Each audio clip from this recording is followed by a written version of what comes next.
Hello, hello, everyone. Happy Tuesday. It is June the 24th today. Can you guys believe it? We are almost entirely through the month of June. This is absolutely insane. We are going to wait a couple minutes before we officially dive in. You can see, obviously, we've got an awesome co-host here with Chad.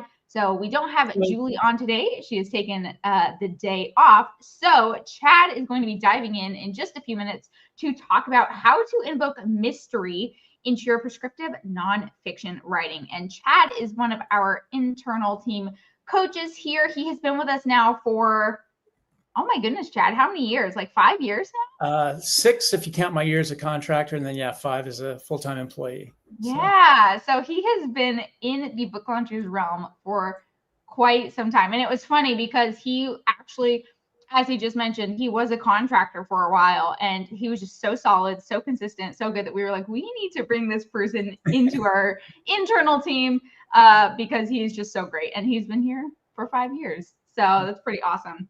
Let's see who's in the chat. We've got a few people. So if this is your first YouTube live, please do say hello in the chat. We do give away prizes during our YouTube lives, and that is how you win the prizes. You do have to participate in the chat. So let's see. We've got Jack. Hello, Gary, Jason, and Kevin. We've got some YouTube besties. We've got some of our clients here. We've got Bill Miller. Hello, everyone. It is so lovely to see you all here. And if you're hiding, again, don't forget, it is a good way to win a prize. While Chad is talking, I will also be behind the scenes collecting any questions that you guys have. So we'll probably save those all for the end unless Chad decides to answer some of them as he's going along. But more than likely, I will be queuing all of those for the end. So feel free to type them into the chat, and I will be holding them for us to answer all together. But I think we better go ahead and just dive in. That way you can get ready with everything. Oh, and actually, before we officially dive in, I mentioned the prizes a minute ago. So sorry, I was giving you a little teaser before Chad dives in, but let me talk about the prizes as well. So we are going to focus on giving away some more books today.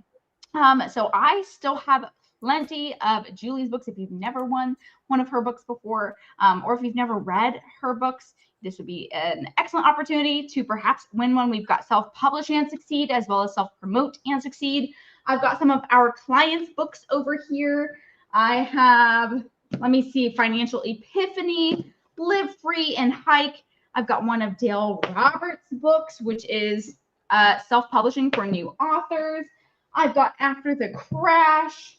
I've got plenty of books over here. So there are other options if you have already won one of Julie's books or you have already read them. If you are outside of the US, just with tariffs and taxes and everything, it is becoming a little too expensive right now for us to ship it and for people to receive it.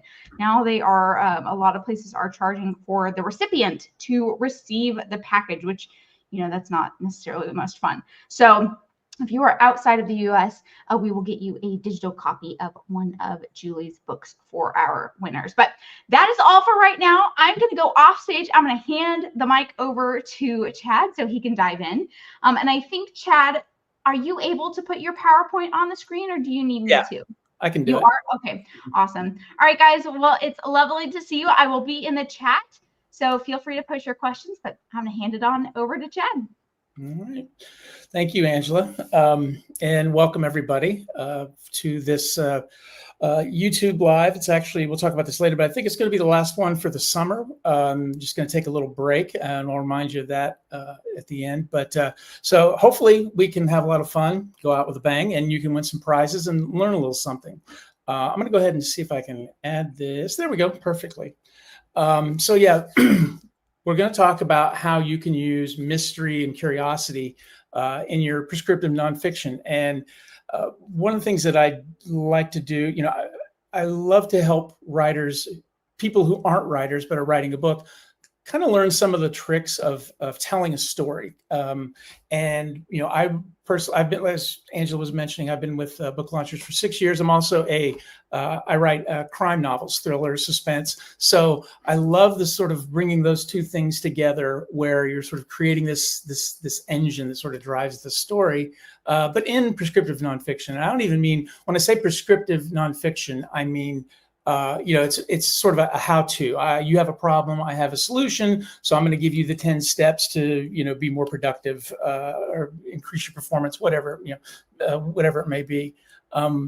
So it's kind of fun to take something that seems, pretty straightforward, and you can certainly do it straightforward. But if you can put a little bit of mystery, if you can create some curiosity in your reader, that will really not only help the book they'll connect with the book more, but it's like they're solving problems. They're getting sort of some satisfaction out of it, because you're creating, and we'll talk about this a little bit later, these sort of curiosity gaps that need to be closed. So it's really no different than what you do when you're telling a mystery, which is, if you're writing the mystery, you kind of have to know what happens first, and then you pick and choose what information to give when. And that's the beauty of this in prescriptive nonfiction too, is it's not so much coming up with things you don't already have. It's more about sort of the way that you present it. So without any further ado, we'll just go ahead and jump in. Let's see, what's the next slide here? Yeah, so I call it irresistible because that's essentially what it is. We have this sort of innate need to know the answer. And if you think about it, all stories are mystery stories in the sense that you want to know what happens next. That's suspense. Those are unanswered questions, unexpected things happening in the story. And so we want to take those techniques and we want to apply them to, your prescriptive nonfiction book.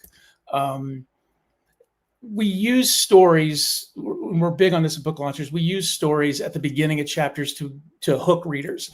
And you can just tell them a story and that will work because they get involved. It puts them right in something. They're not thinking about processing information. They're thinking about the story that you tell them. And that's why we call it a hook. And then you go from that story and you kind of pivot and then talk about whatever that chapter or whatever you want to talk about in your book.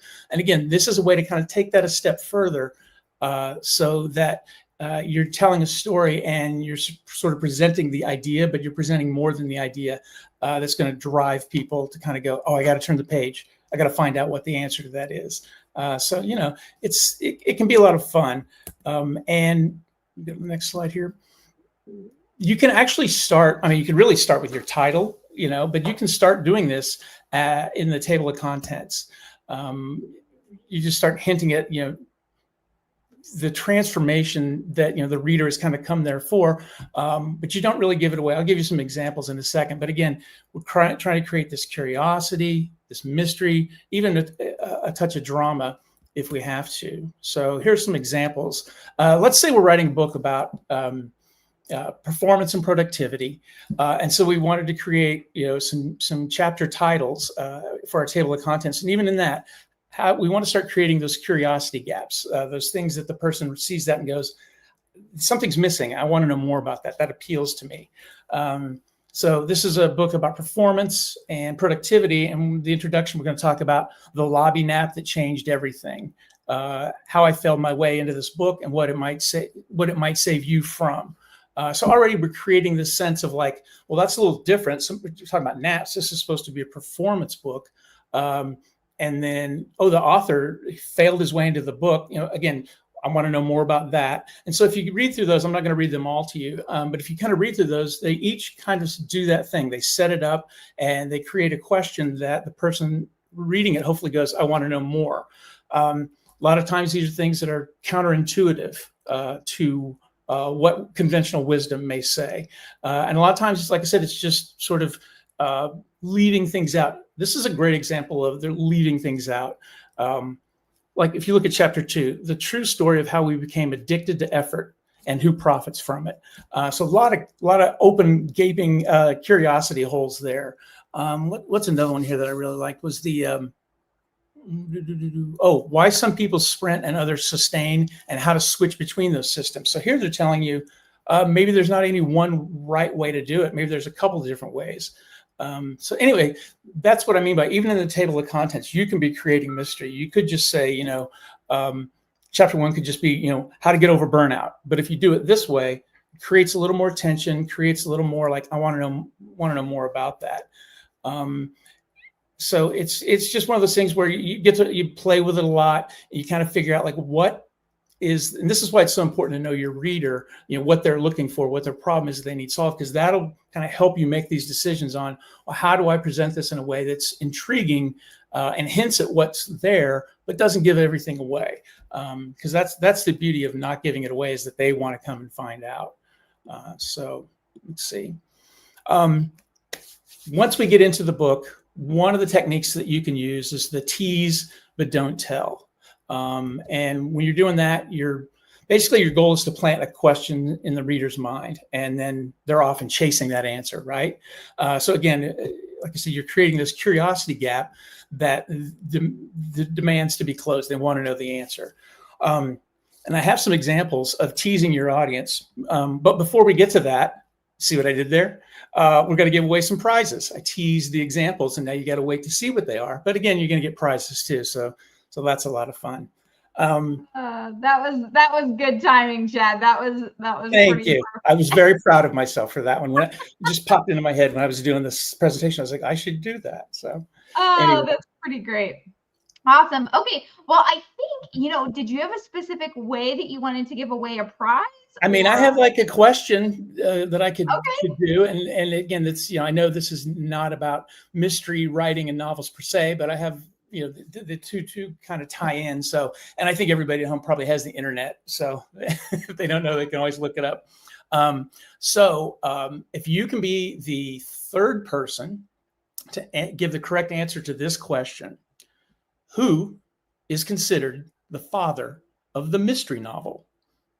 Who is considered the father of the mystery novel? That is, who basically wrote the first mystery novel. So if you can be, I know what this is. You know? I think so. Good. I hope I'm right. That would be fun.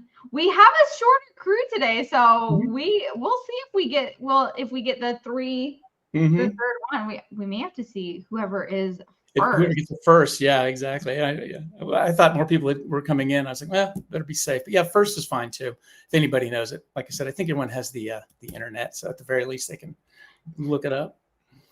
Ooh, we have a guest. Let's see. Oh, Jack says, I don't have a clue and I won't look it up. Yeah. Thanks for being honest. He's an honest man. He's an honest man, Jack. I appreciate that. And Gary looks like, yep, we'll go with the first one. Gary's got the answer. Was that the right one? Edgar Allan Poe is the correct answer. Oh, I was going to say Sir Arthur Conan Doyle. He helped popularize it, but Murder at the Rue Morgue is considered the first detective mystery novel. Awesome. And it's amazing because it's actually a really good story too. Usually the first one you're like, that's not that good. It's really good. So awesome. Nicely done, Gary. Yeah, well done, Gary. I mean, that was a very good guess. Whether you use the internet or not, you don't have to tell us. Exactly. But please email me at team@booklaunchers.com. Let me know which of the books you would like. And it says, I use my swag method, the scientific wild ass guess. I like that acronym. Maybe Chad, maybe we should remember that to tell Julie for I think so. T-shirt. Like that can be the acronym on the shirt. I like awesome, it. Gary. Well, that's great. All right. Well, I'm going to go off stage. Thank you, Gary. I'll be on the lookout for your email. So where were we? Teasing, don't tell. Okay. So yeah, again, we're going to, sort of open with some tension or something that's like a counterintuitive idea. So some examples here, if, we talked about wanting to plant that question. So say you turn to the page and the first page of the chapter and it says, what if everything you've been taught about productivity is a lie? Okay. So right there, it creates this question. Oh, have I been misunderstanding? Have I been lied to? Another version of this might be some people fail at this because they're doing too much. Now, your first thought again is, well, the conventional wisdom, you have to do more to succeed. So how can people be failing if they're doing too much? So again, it doesn't always have to be earth shattering either. It's just enough it's a conversation starter between you and the reader, and make them kind of want to go, I want to know more about that. Or at the very, on the far end of that spectrum is, that's crazy. She doesn't know what they're talking about. I'm going to go find out. I'm going to prove them wrong. And then you of course read and you persuade the reader that this is why your case is in fact correct.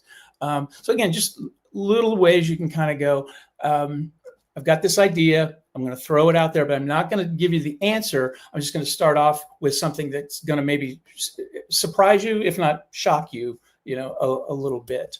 The next technique is cold open with a story. And, as I mentioned, we like to use stories at the beginning of chapters, and you can use them elsewhere in the chapter, but it's a great way to really just, draw your reader into your chapter. So what you're doing here is, you're starting with a very, like a vivid anecdote. And you're not really beginning at the beginning of the story. You're really dropping the reader into somewhere in the middle with, where there's tension or confusion or intrigue. And then eventually you'll pull back and explain how it ties into your big idea. But basically you're just going to give them like a miniature mystery novel, but in the form of an anecdote. And before you get to your how-to part. So let's go to some examples. This is a little longer, so I'll read it, but then we'll kind of break it down. So it's, take a little drink before I start reading. So basically, like, you turn the page and this is the first thing you're going to read. He missed the meeting, not because he didn't care, not because he wasn't ready. He missed it because he fell asleep in the lobby 10 minutes before they called his name. Now, you could write this guy off as lazy, unprofessional, a burnout cliche. But here's the thing. That guy was me. What no one saw, the part under the iceberg that is me, was that I'd been chasing success for years without ever stopping to ask what was fueling me. I was always pushing, grinding, saying yes, climbing, reading every book on discipline, waking up early, journaling, meditating, biohacking. And still, I missed the damn meeting. So basically, that's what I mean by you're giving him a little bit of you're dropping him in the middle of the scene. You're not sure what's going on. The mystery part is like, who is this person that fell asleep? Oh, it's him. Well, now what's going on? And you can see that sort of pivot where he's slowly goes from, here's when I fell asleep in the lobby when I was supposed to be meeting with someone. And then he pivots to the part about like, I was working hard, I was doing everything, and still I screwed up. And so he's taking that story as a cautionary tale and turning it into, let's segue into some of the things I want to talk to you about so that you can improve your performance and your productivity. I'm in trouble with that word. Let's see. What's the next technique? Oh yeah. Well, before we go on, I do kind of want to talk about that in terms of the pivot part. A lot of people get caught up on that. It's a transition. How do I jump from this to that? And sometimes it's as simple as just, you tell that story and then you start a new section, a couple spaces, and you start a new section and kind of launch into your how-to part. And it's always good to sort of connect those dots between the story that I just shared with you, the reader, that illustrates the point of this chapter with now jumping to the point of this chapter. Just even if it's just a sentence that links the two, we always want our readers to connect the dots because they get a real sense of accomplishment. We also want to make sure it's clear how this story that I just started this chapter with relates to what the rest of this chapter is about. Otherwise, they'll be like, well, that's great, but why did I read that about this guy falling asleep in the lobby?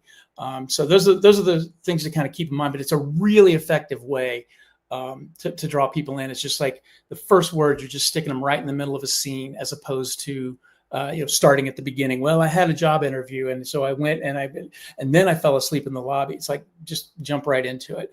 Really quick way to hook people. Let's see, what's the next one? Next one is hide the blueprint.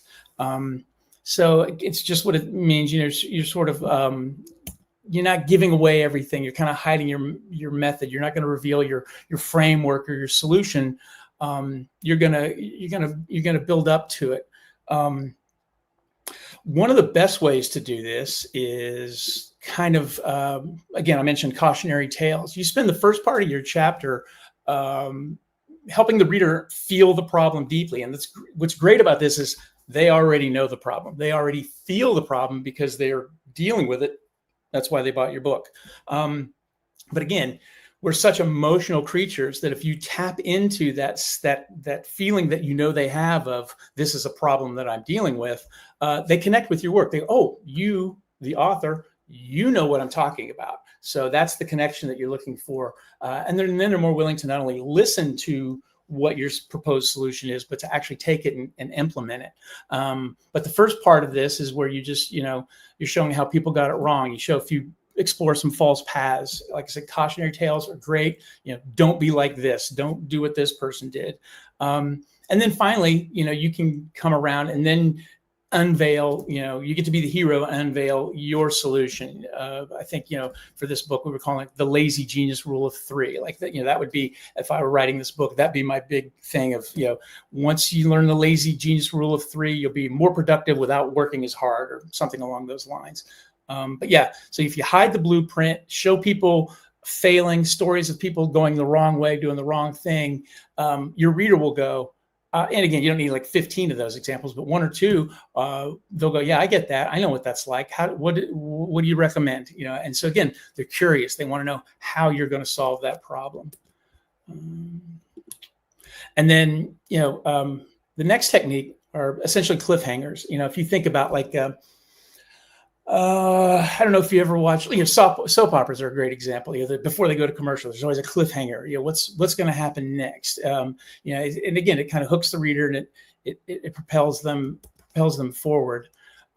So this works really well when you're telling stories, but also, and don't forget this, if you're doing case studies in your book, this is case studies are just stories. That's all they are.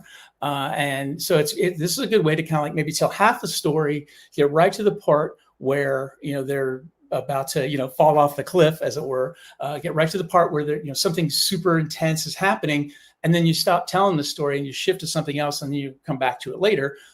That will create that sense of what happened to that story in the reader's mind, what happened to that person in the reader's mind. And so they'll read through to the end of the section. And let's see if we can get to some examples here. For instance, example of a cliffhanger. He changed his morning routine and everything got better. So instead of writing that, which is pretty straightforward, you could say he changed one thing in his morning routine. And what happened next shocked even his coach. So you don't have to go full Dateline on it, but you can get give it a light touch. That second version you see, it's like leaves you going like, well, what was the thing? What did happen next? Versus the other one above it, which is kind of like, okay, well, that's helpful. It's I'm glad that the things worked out for the guy, but doesn't really drive anything within the reader. There's no sense of like, curiosity or anything like that. The next one, hidden connections and reveals. Readers love it, as I mentioned, when they get to connect the dots. And one way you can do this is by introducing, maybe a character, a person that is important to your solution or an idea about your solution.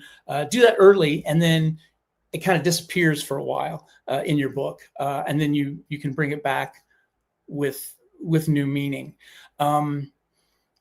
Let's see here if I think I got some examples. Yeah. So for instance, let's say you introduced a tough boss early in the book. This person crushed your confidence. And then in chapter 4, you realize that boss actually taught you something. And so the conclusion then is kind of like that same tough boss, turns out she gave me the habit that saved my career. So if you introduce this character early, we know the character, we don't know much about the character other than you're not really liking the character because they're a tough boss. And then we have that moment where everything shifts and the narrator, the person, you telling the story, you realize that they were teaching you something, that you learned something. And it wasn't until later that you figured it out. And so what you get with that is an emotional payoff as well as an intellectual payoff. So they're learning what you're teaching them, but they're also seeing how like, oh, that's some tension that resolved itself.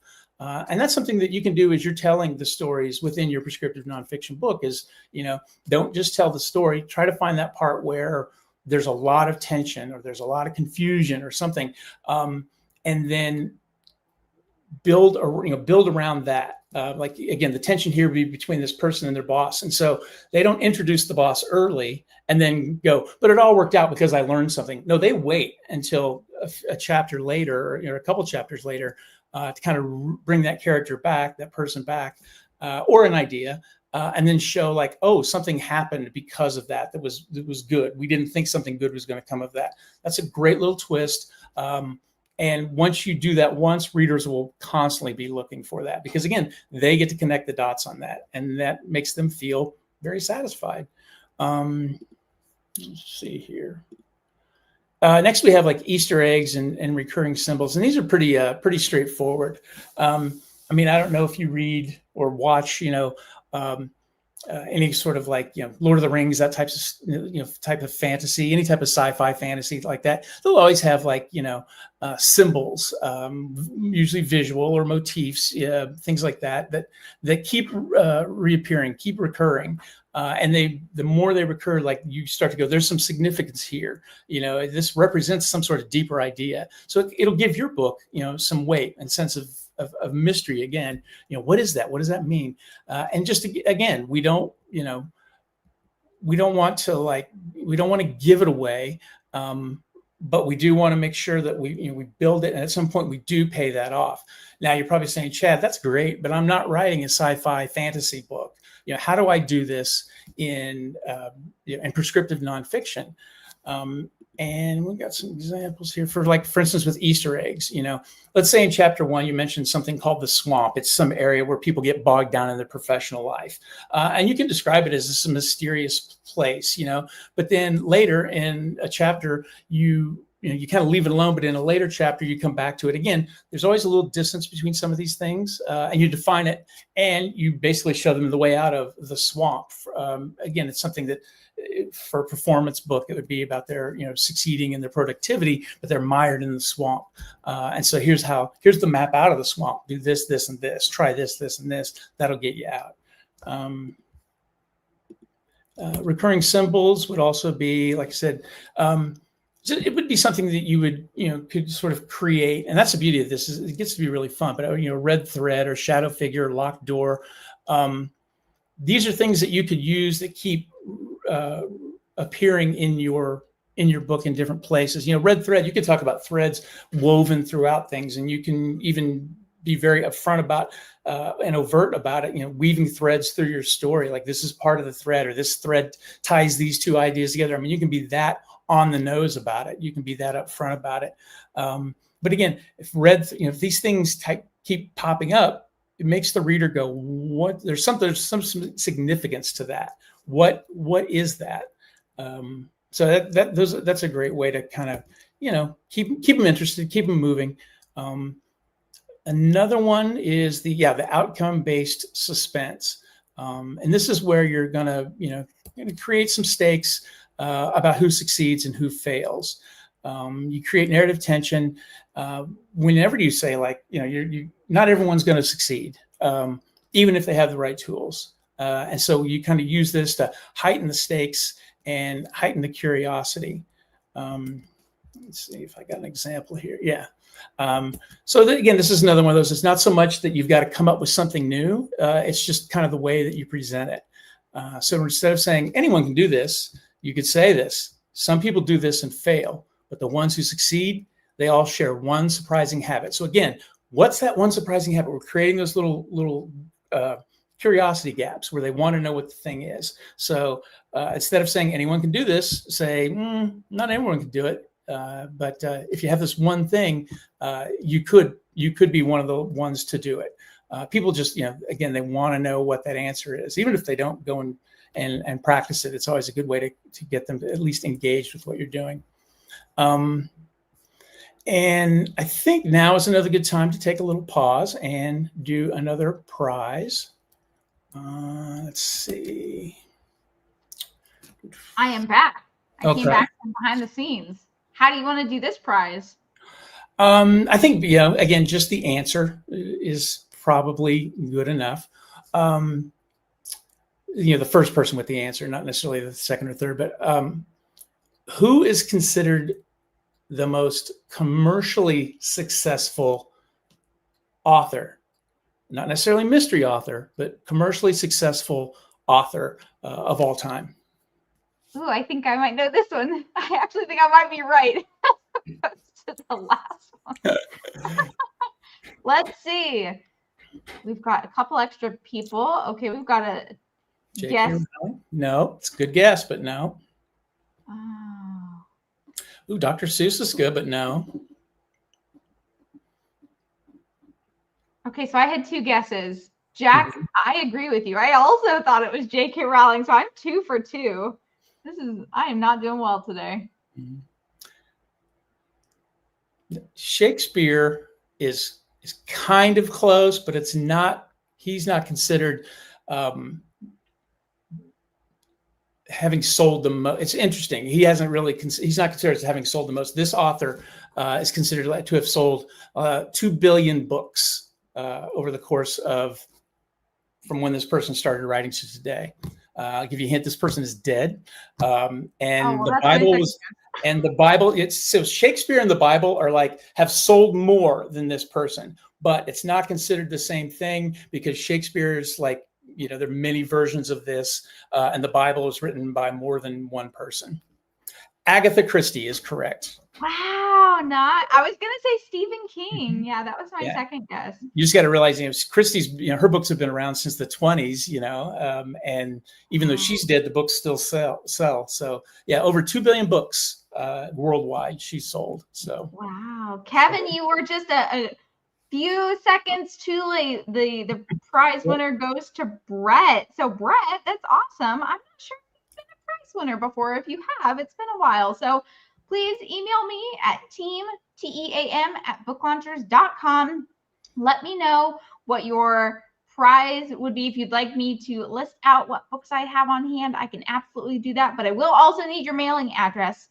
So please don't forget that. But otherwise, I'm going to go back off stage. You're making us think, Chad, not only from your content, but also from these trivia questions. Oh, that'd be fun. Thanks. Okay. Nicely done. Was it Kevin? No, Brett. Nicely done, Brett and Kevin.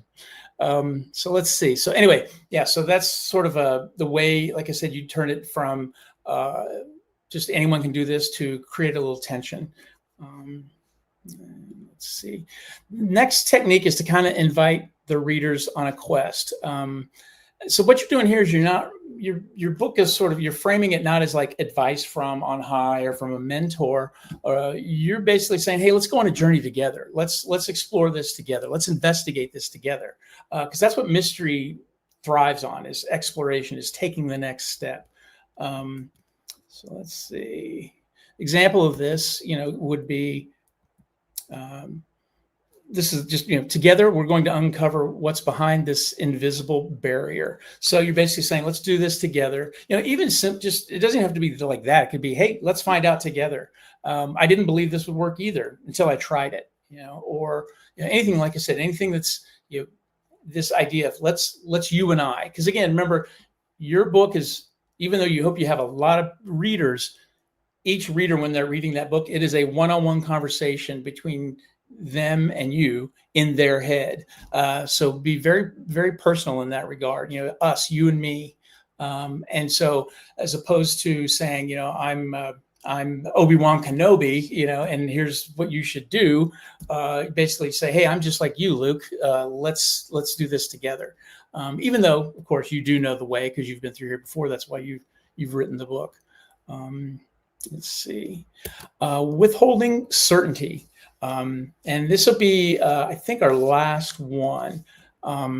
Withholding certainty is, it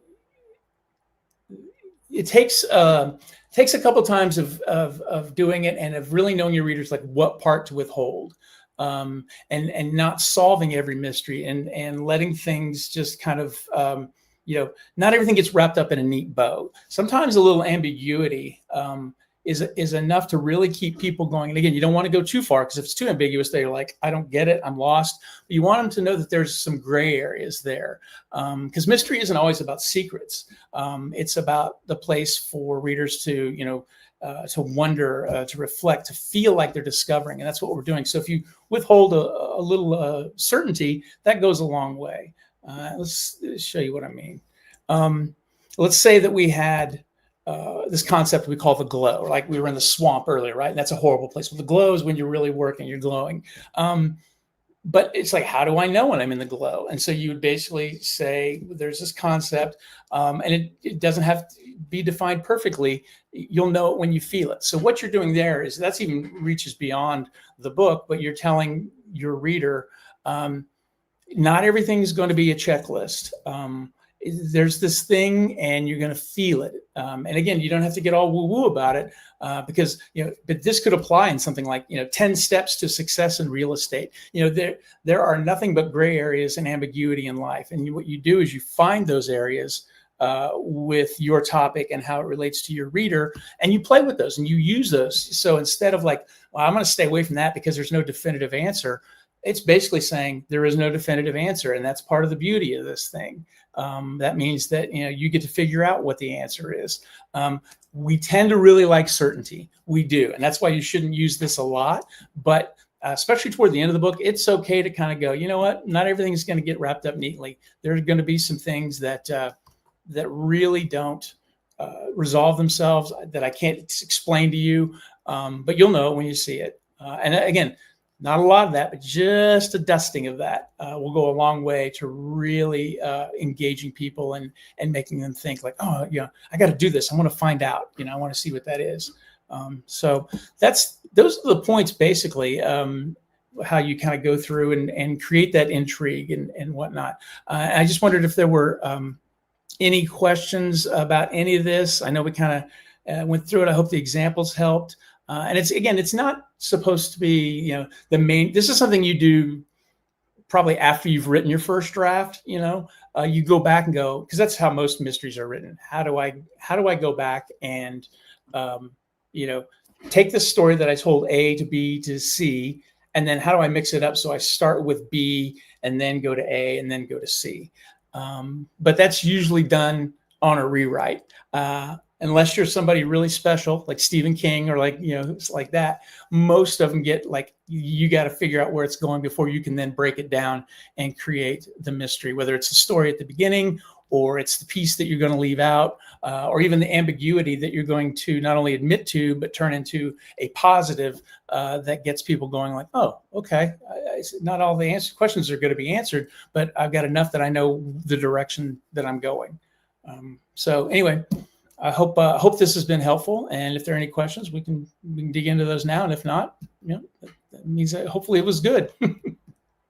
Yeah, we haven't had any questions yet that I've seen, unless people are typing them out. Something else you could do is if it's not necessarily a question, but if there is something that you have been struggling with in your writing that you wanted to put in the chat, see if you can get some feedback from Chad as well. We could try to dive into that. But something that I thought was funny was Brett said, I've only got about 45 great tips from this so far.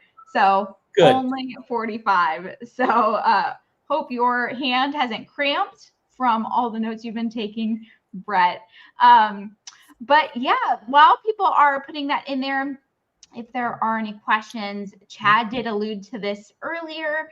This is our last YouTube live before our summer break. And so that means there won't be any deep dives or YouTube lives this summer. So we will be taking a break for the entirety of July, and then I believe partially through August as well. So we are still getting things we're still getting things situated there. But yeah, so if you guys are in our free community, which is a really great place to get some feedback and to have some fun connections with other authors, that will of course still be having, people in there. Will still be popping in from the Book Launchers team. If you are interested or already a part of our Author Business Accelerator community, we will still be having office hours and different things there. So those two elements will still be going on during the summer break. But we will be taking a break from filming for YouTube. Julie will be taking a break from videos and the YouTube deep dives as well. So wanted to remind everyone of that. And I will actually, while we're doing that, I will drop the links into the chat. If you're not a part of our communities, we would love to see you in there. So our free school community is going to be geared toward people who are still writing their books, they're still designing or still in production. Whereas our Author Business Accelerator community, that is more for people who are in the marketing phases of their book, whether their book is about to launch, it's currently launching, or after it has launched. So that is more marketing focused. But I will drop both of the links in there. That way, if you have not checked it out, you are welcome to do so. And let's see, we've got some last comments in here. Oh, you guys are so nice. So Kevin said, thanks, Chad. This has me thinking about different approaches. Much appreciated. Bill said it's thought-provoking. Jack said, thanks so much, Chad. Thank you, guys. Thank you guys for showing up. Yeah, absolutely. On this Tuesday summer afternoon.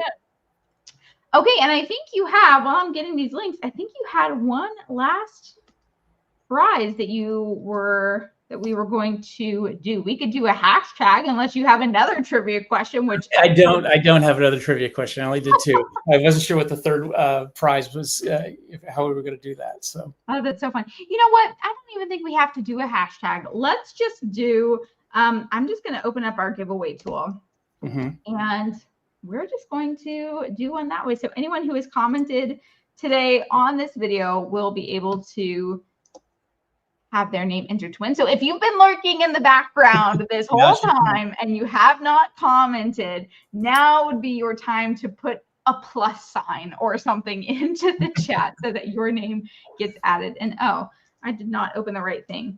See, sometimes I am really great at multitasking and then other times I am subpar. So let's see. Let me open this up and I will share it with everyone and we will get this last prize chosen. Let's see. There we go. Okay. So we've had 10 people enter. Let us see who it is. If you've already won today, I will choose another winner. That way we can share some of the love. Oh, Claude, you have not won. Where did I must have missed that comment. I don't remember seeing a comment from you, but that's exciting. So please email me at team@booklaunchers.com. Let me know which of the books you would like, or if you want a list of what I have, I can certainly send that to you as well. But I will need your choice as well as your mailing address. So fantastic. That's awesome. Okay, any last remarks from you, Chad? No, just, like I said, enjoy it, have fun. And like I said, anytime you can create a little mystery or some curiosity, it goes a long way in really helping you connect with your reader. Yeah, absolutely. Well, thank you, Chad, for volunteering.